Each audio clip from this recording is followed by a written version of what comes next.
Quand on évoque la question de la stigmatisation des troubles psychiques, on pense à Erving Goffman et à son livre « Asile ». Il y développe l'idée que le stigmate n'est pas tant observable comme une marque que porterait un individu, à l'image des stigmates du Christ, mais plutôt comme le caractère particulier d'une interaction entre des êtres sociaux. Dans cette interaction particulière, le stigmate est le signe d'une dévalorisation d'un des individus qui se retrouve discrédité dans sa place dans la société. À ce titre, elle crée de la violence, du rejet, de l'exclusion. Elle est par essence contre-éthique. Il y a donc un enjeu sociétal, juridique, psychologique et bien sûr éthique à lutter contre la stigmatisation d'une population ou d'une catégorie de population par rapport à une autre. Mais comment naît cette stigmatisation? Elle naît des représentations sociales portées par chacun des individus en interaction. Cette interaction dont le caractère est de porter d'un stigmate.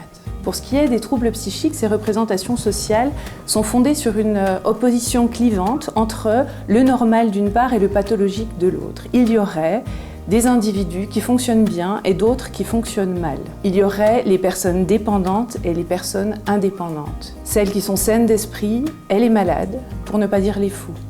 Quand on parle d'opposition clivante entre le normal et le pathologique, on parle de clivage.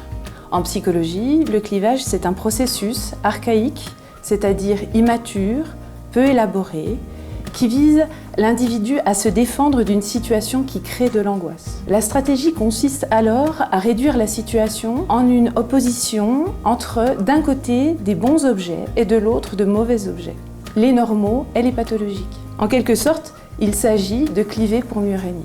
Pour accéder à une posture moins défensive, plus élaborée, il va falloir parvenir à penser une situation qui ne soit pas marquée par le clivage. Il s'agit d'accepter que des caractères qui au départ s'opposent puissent coexister dans une même situation ou chez un même individu.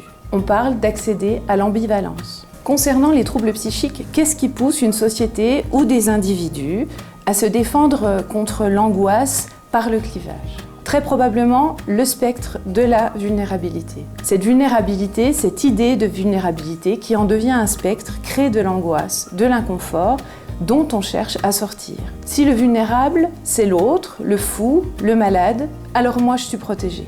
On comprend bien, par cette pensée, par ce mécanisme, les limites du clivage du point de vue fonctionnel. Ça relève carrément de la pensée magique.